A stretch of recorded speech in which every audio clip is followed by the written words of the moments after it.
ইযা যুলজিলাতিল আরদু জিলজালাহা, জমিনকে এমন ভাবে প্রকম্পিত করা হবে যেই প্রকম্পনের কারণে পুরো জমিন উল্টাপাল্টা হয়ে যাবে, উলটপালট হয়ে যাবে। এমন এক প্রকম্প আসবে, এমন এক কম্পন দিয়ে পুরো পৃথিবীকে তছনছ করে দেওয়া হবে। হবে না? হবে না? আল্লাহ তাআলা সূরাতুল কারিয়াতের 1 নম্বর আয়াতে বলেন, আল কারিয়াতু মাল কারিয়া ওয়া মা আদরাকা মাল কারিয়া। কোন চাকা পাঞ্চার হওয়ার মতো আওয়াজ সেদিন হবে না। বিজলি ঘর্ষণ লাগলে পৃথিবীতে যখন বিজলি পড়ে, বিজলি পড়ার মতো আওয়াজ সেদিন হবে না। সেদিন কেমন আওয়াজ হবে? আল্লাহ তাআলা বলেন, আল কারিয়াতু মাল কারিয়া, এমন এক আওয়াজ হবে যে আওয়াজের পরে মানুষ স্বাভাবিক কোন শোনা সে আর শুনতে পারবে শেষ। কি হয়ে যাবে? ইয়াউমা ইয়াকুনুন নাসু কাল ফারাশিল মাবসুস, সেদিন মানুষগুলো বিক্ষিপ্ত পতঙ্গে নেই, বিক্ষিপ্ত হতে থাকবে, এদিক সেদিক ছোটাছুটি শুরু করবে।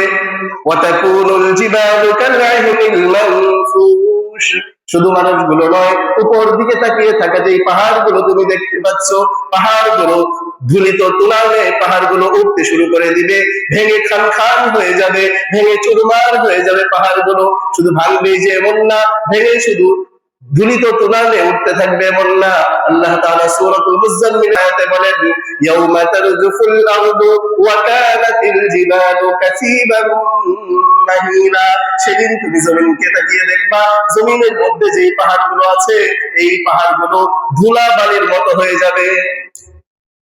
এই এত বিশাল বিশাল পাহাড় ভেঙে চুরমার হয়ে যাবে, ধুলা বালির মতো হয়ে যাবে। সেদিন কি আমাদের কোনো অস্তিত্ব থাকবে? আল্লাহ তাআলা বলেন, কিয়ামতের দিন দুইটা ফুৎকার দেওয়া হবে। কয়টা? হযরত ইসরাফিল আলাইহিস সালাতু ওয়াস সালামকে আল্লাহ তাআলা দুইটা ফুৎকার দেওয়ার জন্য কি বানিয়ে রেখেছেন?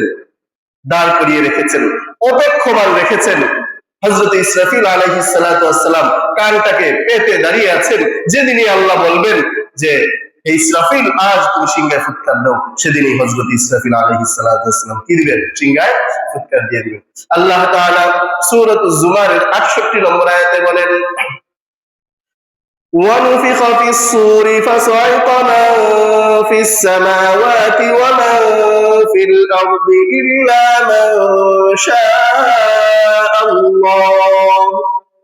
আল্লাহ তাআলা বলেন, যেদিন এই হযরত ইসরাফিল সিংহের মধ্যে ফুৎকার দিবে, ফুৎকার দেওয়ার সাথে সাথেই আসমান জমিন এবং মহাশূন্যের মধ্যে যা কিছু আছে, আল্লাহ যাকে চান সে ছাড়া, ইলাল বিহার সুজ্জিরাত, আর এই সমুদ্রের মধ্যে আগুন ধরে যাবে।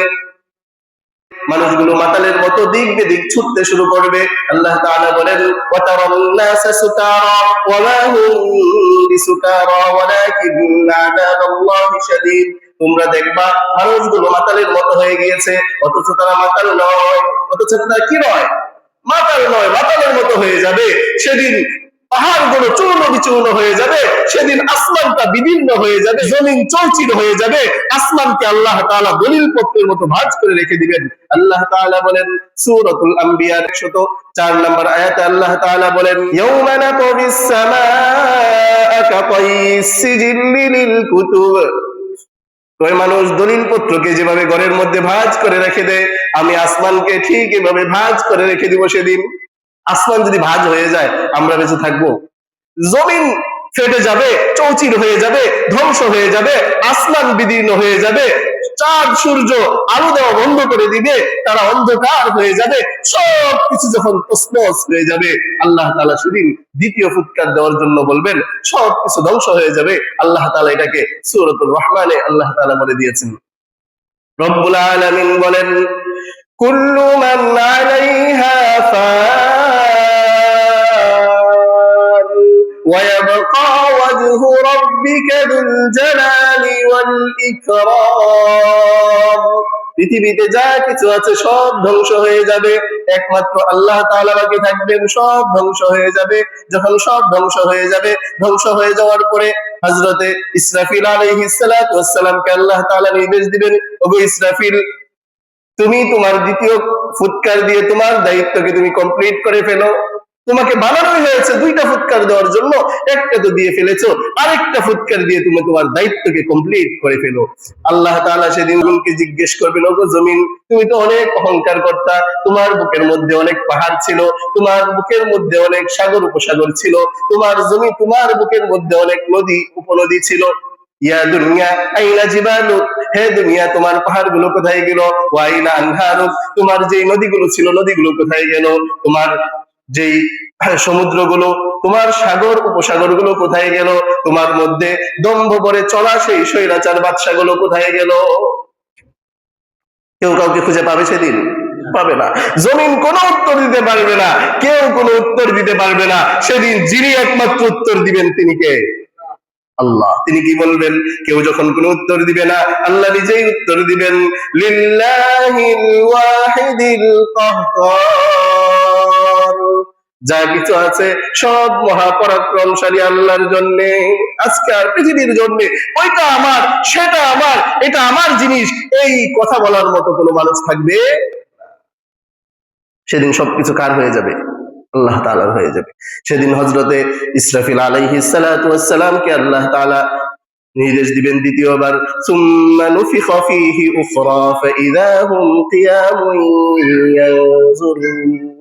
ওগো ইসরাফিল, দ্বিতীয় যে ফুৎকারটা আছে এটা দিয়ে তুমি তোমার দায়িত্ব কমপ্লিট করে ফেলো। হযরতে ইসরাফিল আলাইহিস সালাতু ওয়াস সালাম সাথে সাথেই দ্বিতীয় ফুৎকার দিবেন। দ্বিতীয় ফুৎকার দেওয়ার সাথে সাথেই তারা সকলেই কি হয়ে যাবে? তারা কবর থেকে আবার উঠে যাবে। উঠে কি করবে? সকলেই এই জিনিসগুলো অবলোকন করতে পারবে, দেখতে পারবে।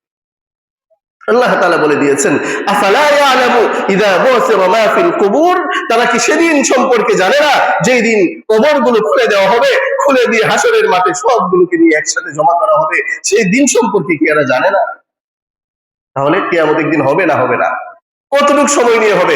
ঘন্টাকে ঘন্টা না, কিয়ামত কতটুকু সময় নিয়ে হবে? রব্বুল আলামিন সূরাতুল নাহলের ৭৭ নম্বর আয়াতে বলেন, ওয়া মা আমরুস সাআতি ইল্লা কালামহিল বাসারি আও হুয়া আকরাব, কিয়ামতের সময়টা এতটুকু সংক্ষিপ্ত হবে, মানুষ চোখের পলক ফেলতে যতটুকু সময় লাগে, ইল্লা কালামহিল বাসারি আও হুয়া আকরাব, চোখের পলক অথবা অথবা এর চেয়েও কম সময় নিয়ে কিয়ামত সংঘটিত হয়ে যাবে।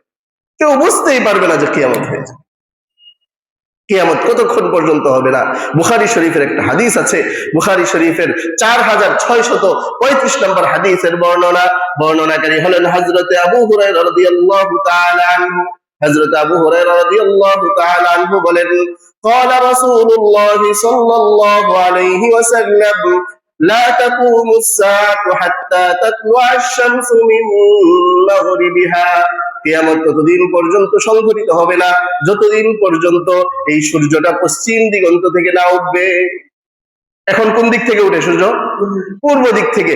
একদিন এমন হবে সূর্য পশ্চিম দিক থেকে উঠা শুরু করবে, তখন মানুষ এটা দেখে মানুষ যখন নাস, যখন মানুষ এটা দেখবে আমানা বিহি, তখন মানুষ ঈমান আনতে শুরু করবে। তখন মানুষ কি করতে শুরু করবে? এটা দেখা যে কিয়ামত হয়ে যাবে, তখন ঈমান আনতে শুরু করবে। হাদিসে বলা হয়েছে, ফাযালিকা হিনা লা ইয়ানফাউ নাফসান ঈমানুহা লাম তাকুন আমানাত মিন ক্বাবল, ওই দিন কেউ যদি ঈমান আনে, এই ঈমান তার আর কোনো কাজে আসবে না। সূরাতুল আনআমের 158 নম্বর আয়াতে আল্লাহ তাআলা বলেন, লা ইয়ানফাউ নাফসান ঈমানুহা লাম তাকুন আমানাত মিন ক্বাবল আও কাসাবাত ফি ঈমানিহা খায়রা। আল্লাহ তাআলা রাসূলুল্লাহ সাল্লাল্লাহু আলাইহি ওয়াসাল্লামকে বলে দিয়েছেন, ওগো আমার হাবিব, আপনি শুনে রাখেন, লা ইয়ানফাউ নাফসান ঈমানুহা, তাদের ঈমান সেদিন কোনো কাজে আসবে না, লাম তাকুন আমানাত মিন ক্বাবল, এটার পূর্বে যারা ঈমান আনেনি। কোনটার পূর্বে? পশ্চিম দিগন্তে সূর্য উদিত হওয়ার আগে যারা ঈমান আনে নাই, তাদের ঈমান কোনো উপকারে আসবে। তাহলে ঈমান কখন আনতে হবে? এর আগে আনতে হবে। কিয়ামত সংঘটিত হয়ে যাওয়ার আগে কি করতে হবে? ঈমান আনতে হবে। এই ঈমানটার আল্লাহর কাছে বহু দাম। এই ঈমান যদি কেউ না আনে, বদ আমল যদি করে, তাদের হাসর খুব ভালো হবে না, তাদের কিয়ামত খুব বেশি ভালো হবে না।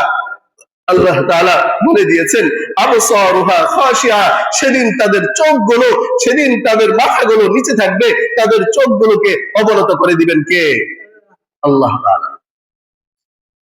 কারণ দুনিয়ার মধ্যে কেউ যদি তাকে কোনো কথা বলতো, চোখ রাঙিয়ে তাকিয়ে থাকতো, তাকে কেউ কোনো কথা বলার সাহস পেত না, কারণ সে ছিল প্রভাব প্রতিপত্তিওয়ালা, সে ছিল অনেক ক্ষমতাধর। কিন্তু সেদিন যদি তার মধ্যে ঈমানের ছিটাফোঁটা না থাকে, তাহলে আল্লাহ তাআলার সামনে তার চোখগুলোকে অবনত করে দিবেন কে?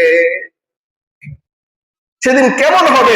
সূরাতুল গাফিরের 18 নম্বর আয়াতে আল্লাহ তাআলা নবীকে বলে দিয়েছেন, وأنذرهم يوم الآزفة إذ القلوب لدى الحناجر كاظمين। ওগো আমার হাবিব, আপনি তাদেরকে ভয় দেখান, আপনি তাদেরকে সতর্ক করে দিন। ইয়াউমাল আজিফাতি ইদিল কুলুবু লাদাল হানাজিরি কাযিমিন, যে দিনের ভয়ে অন্তরগুলো, কলিজাটা গলার কাছে কাছে চলে আসবে। অন্তরটা কোথায় চলে আসবে? কলিজাটা গলার কাছাকাছি চলে আসবে, বের হয়ে যাওয়ার উপক্রম হয়ে যাবে সেই দিনের ভয়ে। ওই দিনটাতে আপনি কি করেন? তাদেরকে ভয় দেখান। তাহলে ভয় পেতে হবে না হবে না? হবে। সেদিন অপরাধীদের কি অবস্থা হবে? অপরাধীরা কেন ভয় পাবে? এত টেনশনের কারণ কি ওই দিনটা সম্পর্কে? ওই দিনটা এত ভয়ের কারণ হবে এই কারণে আল্লাহ রাসূল সাল্লাল্লাহু আলাইহি ওয়াসাল্লাম বলে দিয়েছেন, সেদিন যেই সূর্যটা আছে, বর্তমানে সূর্যটা 9,30,00,000 মাইল দূরে অবস্থিত, সেই সূর্যটা সেদিন মাথার আধ হাত উঠে চলে আসবে। আধ হাত উপরে যখন চলে আসবে, অপরাধীদের দিমাগটা, অপরাধীদের যে মস্তিষ্কটা আছে, এটা গলে গলে গলে গলে নিচ দিয়ে পড়তে শুরু করে দিবে, এটা উতলে উতলে পড়তে শুরু করে দিবে। অপরাধী যারা আছে সেদিন বলবে, হায় হায়, কি হয়ে গেল? এই দিন সম্পর্কে তো আমরা বিশ্বাস করি নাই। অপরাধীদেরকে যেভাবে শাস্তি দেওয়া হবে, তার বিপরীতে ঠিক মুমিনদের জন্য আল্লাহ তাআলা বার্তা দিয়ে দিয়েছেন।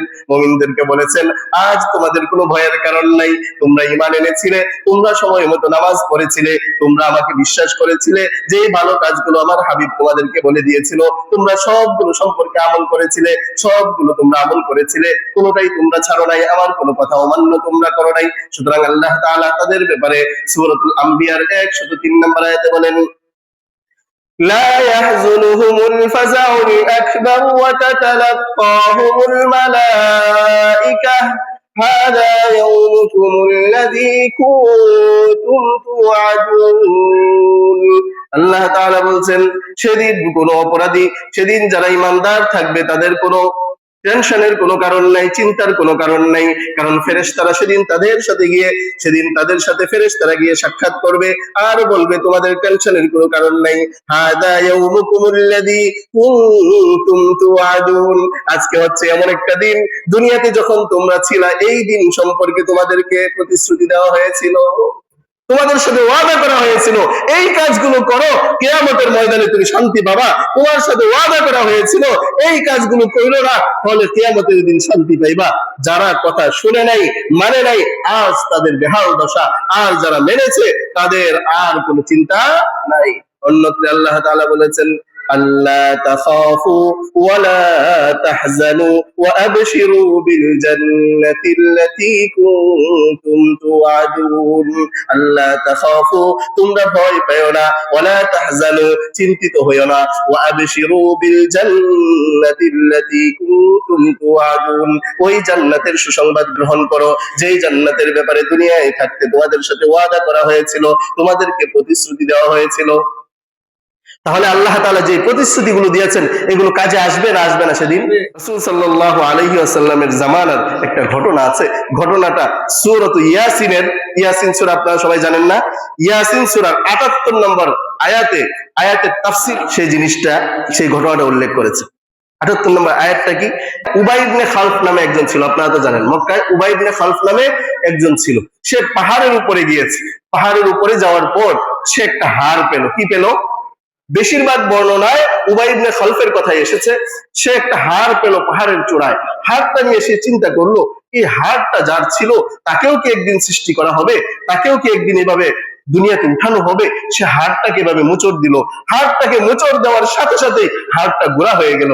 গোড়া হয়ে যাওয়ার সাথে সাথে এই হাড় নিয়ে সে রাসূল আরবি সাল্লাল্লাহু আলাইহি ওয়াসাল্লামের কাছে নিয়ে গেল। গিয়ে বলতেছে, মুহাম্মদ, এই যে হাড়টা আমি চাপ দেওয়ার সাথে সাথে গুঁড়া হয়ে গিয়েছে, এটাকেও কি কিয়ামতের ময়দানে উঠানো হবে নাকি? আল্লাহ রাসূল সাল্লাল্লাহু আলাইহি ওয়াসাল্লাম বললেন, এটাকেও কিয়ামতের ময়দানে উঠানো হবে। সে আশ্চর্য হয়ে গেল, এটাকে কিভাবে উঠানো হবে? সূরা ইয়াসিনের ৭৮ নম্বর আয়াতে আল্লাহ তাআলা বলেন, وَضَرَبَ لَنَا مَثَلًا وَنَسِيَ خَلْقَهُ قَالَ مَن يُحْيِي الْعِظَامَ وَهِيَ رَمِيمٌ।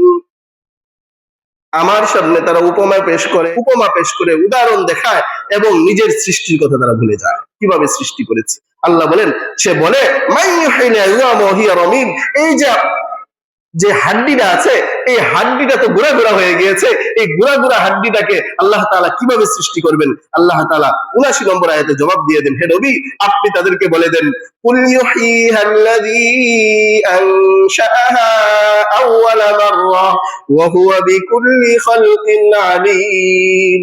ওগো নবী, ওগো আমার হাবিব, আপনি তাদেরকে জবাব দিয়ে দিন, আপনি বলে দিন আল্লাহ তাআলা ঠিক সেভাবেই সৃষ্টি করবেন যেভাবে প্রথমবার আমার আল্লাহ সৃষ্টি করেছিলেন, যেভাবে প্রথমবার সৃষ্টি করা হয়েছিল। বলেন তো, সৃষ্টি করা এটা প্রথমবার কঠিন না দ্বিতীয়বার কঠিন? জানেন নাকি? এটা একটা বানিয়ে নিয়ে আসা হলো, এই একটা মিম্বর আপনাকে নিয়ে বললেই হবে, ভাই এটার মতো আরেকটা বানিয়ে দেন, এটার মতো একটা বানিয়ে দেন। দ্বিতীয়টা যে বানাবে এটা সহজ না আগে যিনি বানিয়েছিলেন এটা সহজ? সহজ কোনটা? দ্বিতীয়টা শুধু দেখে দেখে বানাবে, এটা যদি সহজ হয়, কারণ কঠিন সবসময় আগেরটাই হয়ে থাকে। প্রথম যে কাজটা করা হয় এটাই কঠিন।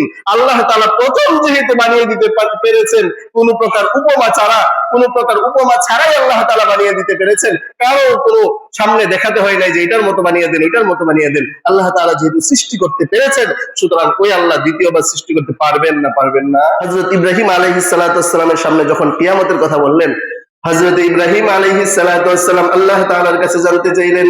সূরাতুল বাকারার 260 নম্বর আয়াত আল্লাহ তাআলা বলেন, ইব্রাহিম আমাকে বলল, ওয়াইদ ক্বালা ইব্রাহিম রাব্বি আরিনি কাইফা তুহয়িল মাউতা। ওগো আমার আল্লাহ, আপনি মৃত মানুষকে কিভাবে সৃষ্টি করবেন? একটা মানুষ মৃত হয়ে গেছে, একটা মানুষ মৃত্যুবরণ করেছে, তার মাংসগুলো পচে গিয়েছে, তার গোশতগুলো পচে গিয়েছে, হাড্ডিগুলো চুরমার হয়ে গিয়েছে, এই মানুষটাকে আপনি কিভাবে সৃষ্টি করবেন? একটু আমাকে দেখাবেন নাকি? কে বলতেছে? আরিনি, আমাকে কি একটু দেখাবেন? কাইফা তুহয়িল মাউতা, মৃত মানুষটাকে আপনি কিভাবে সৃষ্টি করবেন? আল্লাহ তাআলা পাল্টা প্রশ্ন করলেন, ওগো ইব্রাহিম, ক্বালা আওয়ালাম তুমিন, তুমিও কি বিশ্বাস করো না নাকি? তুমিও কি সন্দেহ করো নাকি আমার পুনরুত্থান সম্পর্কে? হযরত ইব্রাহিম আলাইহিস সালাতু ওয়াস সালাম বললেন, ক্বালা বালা ওয়ালাকিন লিয়াতমাইন্না কলবি। ওগো আল্লাহ, না না, আমার মনের মধ্যে কোনো সন্দেহ নাই, অবশ্যই অবশ্যই আমি বিশ্বাস করি আপনি পারবেন। ওয়ালাকিন লিয়াতমাইন্না কলবি, তবে আমার অন্তরের একটু প্রশান্তির জন্য আপনি একটু বলে দেন না। হযরত ইব্রাহিমকে আল্লাহ তাআলা নির্দেশ দিলেন, ঠিক আছে, ক্বালা ফাখুদ আরবাআতাম মিনাত তায়র, চারটা পাখি হাতে নাও। কয়টা পাখি? চারটা পাখি তুমি ধরো, ফাসুরহুন্না ইলাই, তোমার পোষ মানাও, তোমার কাছে রাখো। সুম্মা জাআলা আলা কুল্লি জাবালিন মিনহুন্না জুজআ, অতঃপর এই পাখিগুলোকে টুকরা টুকরা করে তুমি এক একটা পাহাড়ের মধ্যে এক একটা টুকরা রেখে আসো। রেখে আসার পর কি করবা? সুম্মা দুহুন্না, অতঃপর তুমি এই পাখিগুলোকে ডাক দাও। ডাক দেওয়ার সাথে সাথেই তুমি দেখবা ইয়াতিনাকা সায়া, খুব দ্রুত এগুলো তোমার কাছে চলে আসবে। খুব দ্রুতই এই পাখির টুকরাগুলো একসাথে মিলিত হয়ে পাখি আকারে তোমার কাছে উড়ে উড়ে চলে আসবে। ওগো ইব্রাহিম, এই পাখির টুকরাগুলোকে যদি আমি আল্লাহ একত্রিত করতে পারি, যেগুলোকে তুমি টুকরা টুকরা করে পাহাড়ের মধ্যে ছিটিয়ে দিয়েছিলা, ওই পাখিগুলোকে যদি আমি আল্লাহ একত্রিত করতে পারি, তাহলে মানুষকে আমি পারবো না? পারবো না? আল্লাহ তাআলা পারবেন না? পারবেন না? অবশ্যই পারবেন। কারণ আমি আপনি যদি একবার আমাদের সেই সময়টা নিয়ে চিন্তা করি, আমাদের এক সময় কি হালত ছিল, কোথায় ছিলাম আমরা, কোথায় এসেছি আমরা, এই জিনিসটা নিয়ে যদি আমরা একবার চিন্তা করি, তাহলে কি আল্লাহ তাআলার এই সব ব্যাপারে আমাদের আর কোনো সন্দেহ থাকবে? সূরাতুল হজ্জের 5 নম্বর আয়াতে আল্লাহ তাআলা বলেন, ইয়া আইয়ুহান নাসু ইন কুনতুম ফি রাইবিন মিনাল বাস فإنا خلقناكم من تراب। হে মানব সকল, ইন কুনতুম ফি রাইবিন মিনাল বাস, যদি তোমার পুনরুত্থান সম্পর্কে কোনো ধরনের সন্দেহ থাকে, সংশয় থাকে, ফাইন্না খালাকনাকুম মিন তুরাব, তুমি জেনে রেখো তোমাকে আমি মাটি থেকে সৃষ্টি করেছি, সুম্মা মিন নুতফাতিন, অতঃপর তোমাকে এক ফোঁটা স্পাম থেকে, এক ফোঁটা বীর্য থেকে আমি তোমাকে তৈরি করেছি, সৃষ্টি করেছি, সুম্মা মিন আলাকা, অতঃপর তোমাকে এক টুকরা রক্তপিণ্ড থেকে আমি তোমাকে সৃষ্টি করেছি, সুম্মা মিন মুদগাতিন মুখাল্লাকাতিন ওয়া গায়রি মুখাল্লাকা, অতঃপর আমি তোমাকে পূর্ণ আকৃতির অথবা অপূর্ণ আকৃতির এক টুকরা মাংসপিণ্ড থেকে আমি তোমাকে সৃষ্টি করেছি। অতঃপর আল্লাহ তাআলা কি করেন দেখেন, আল্লাহ তাআলা বললেন ওয়ানুকিরু ফিল আরহামি মা নাশাউ ইলা আজালিন মুসাম্মা, অতঃপর আমি নির্দিষ্ট একটা সময় পর্যন্ত তোমার মায়ের রেহেমে তোমাকে আমি সংরক্ষিত করেছি, নির্দিষ্ট একটা সময় পর্যন্ত তোমার মায়ের পেটের মধ্যে আমি তোমাকে খুব নিরাপদে সংরক্ষিত করেছি, রেখে দিয়েছি। এরপর আল্লাহ তাআলা কি বলেন, সুম্মা নুখরিজুকুম তিফলা, অতঃপর আমি তোমাকে মায়ের পেট থেকে একটা শিশু আকারে তোমাকে পৃথিবীতে নিয়ে আসলাম, সুম্মা লিতাবলুগু আশুদ্দাকুম, অতঃপর তোমাদেরকে আমি পরিপূর্ণ যৌবন দান করে দিলাম, তোমাদেরকে আমি যুবক বানিয়ে দিলাম, এক সময় জানতেও পারবা না এই যুবক, এই শক্তিশালী হাড়গুলো, এই যে হাড়গুলো দিয়ে তোমরা এত ক্ষমতা দেখাও, এত পাওয়ার দেখাও, এই হাড়গুলোকে, জয়েন্ট গুলোকে আমি এক সময় দুর্বল করে দিব, চাইলেও তুমি বসতে পারবা না, সেজদা করার সুবর্ণ সুযোগ চলে যাচ্ছে, একটা সময় তুমি চাইলেও আমার জমিনের মধ্যে তুমি তোমার কপালটা লাগাতে পারবে? পারে? এই যে দেখেন আছে, ওনাদের মন চায় না যে একটু আমি জমিনের মধ্যে আমার কপালটা লাগিয়ে সেজদা করি? মন চায় না? একটা সময় কি আমাদের বয়স ছিল না ওনারা, নাকি হাওয়ায় বড় হয়ে গেছে? ছিল। তাহলে আল্লাহ তাআলার কথাগুলো মিথ্যা নয়। এক সময় আমরা ছিলাম এক ফোঁটা স্পাম, এরপরে এক টুকরা রক্তপিণ্ড, তারপরে এক টুকরা মাংসপিণ্ড, নির্দিষ্ট সময় পর্যন্ত মায়ের পেটে ছিলাম, তারপর শিশুরূপে আল্লাহ তাআলা পৃথিবীতে পাঠালেন।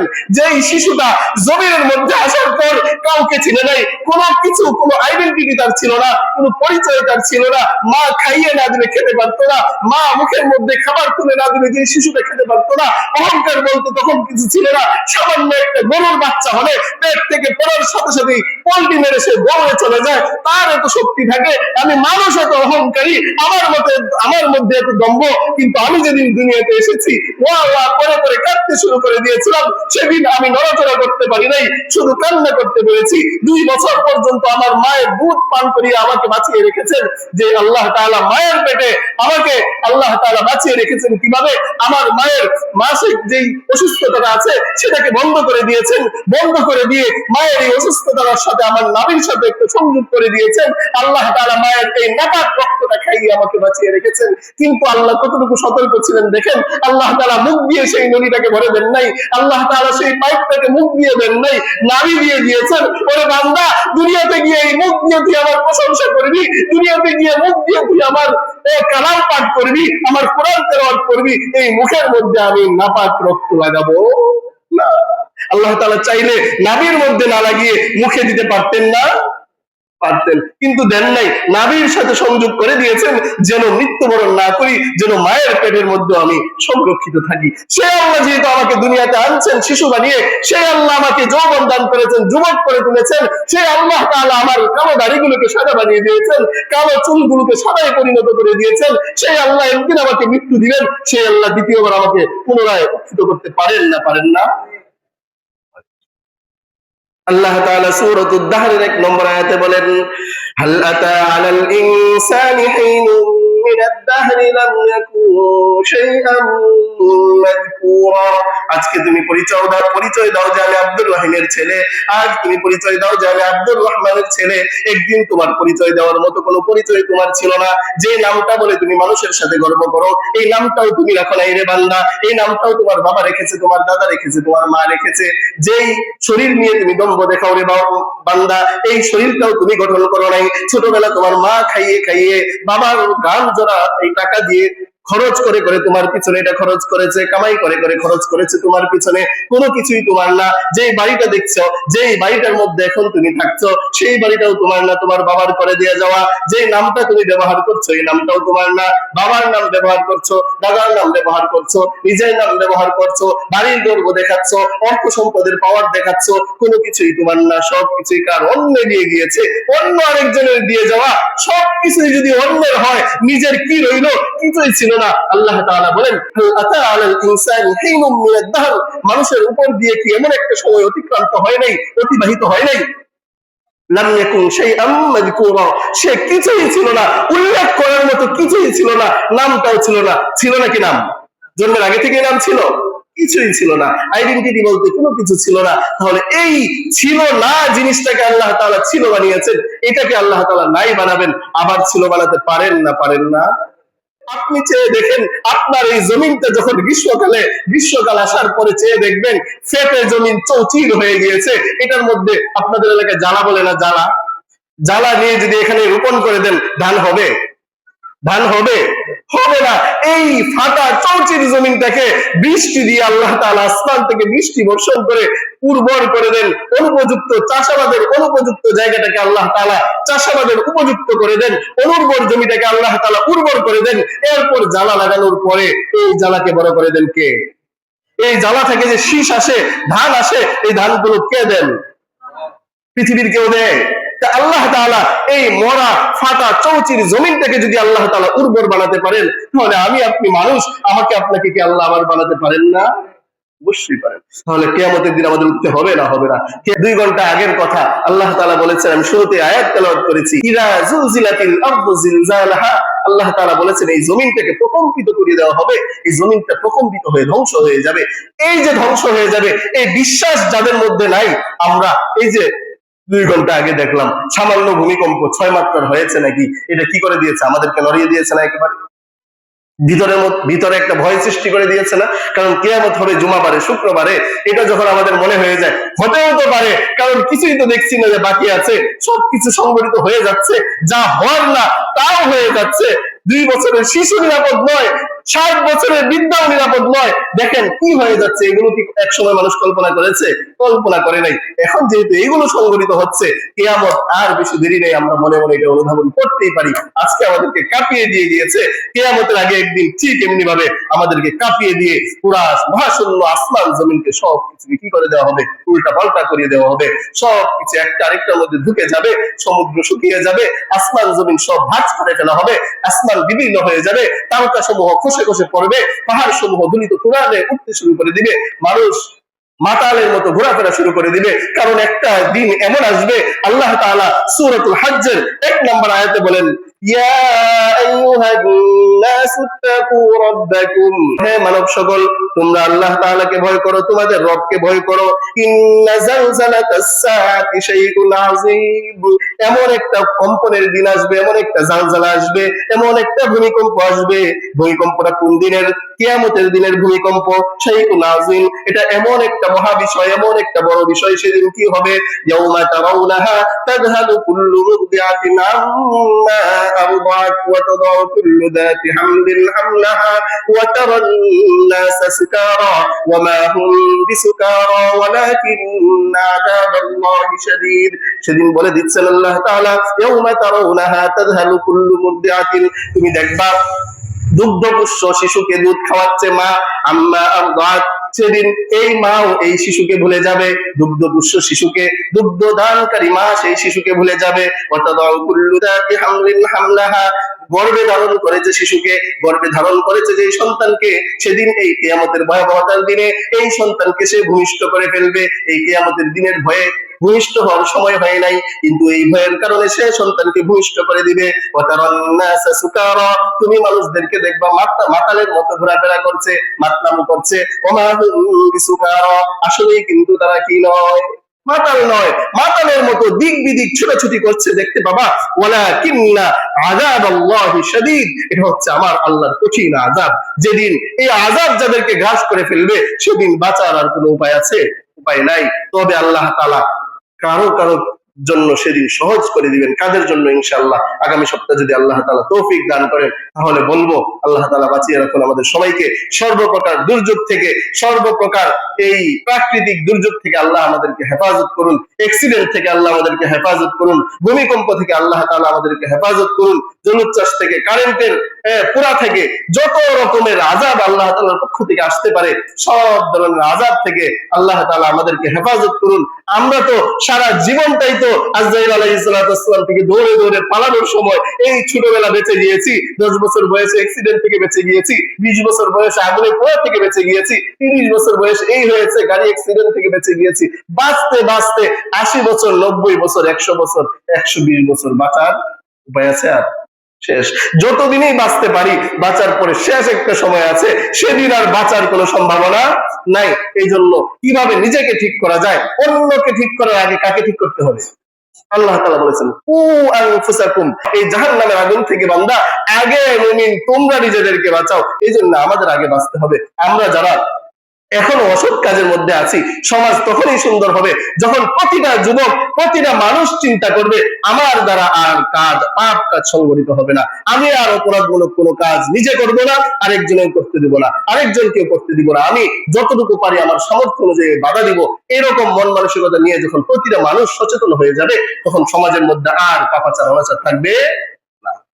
পারবো তো ইনশাআল্লাহ? আমরা নিজেরা বাঁচবো তো ইনশাআল্লাহ? সব ধরনের অপরাধ থেকে বাঁচবো তো ইনশাআল্লাহ? হাত তুলে দেখাই, সকলেই ওয়াদা করি ইনশাআল্লাহ।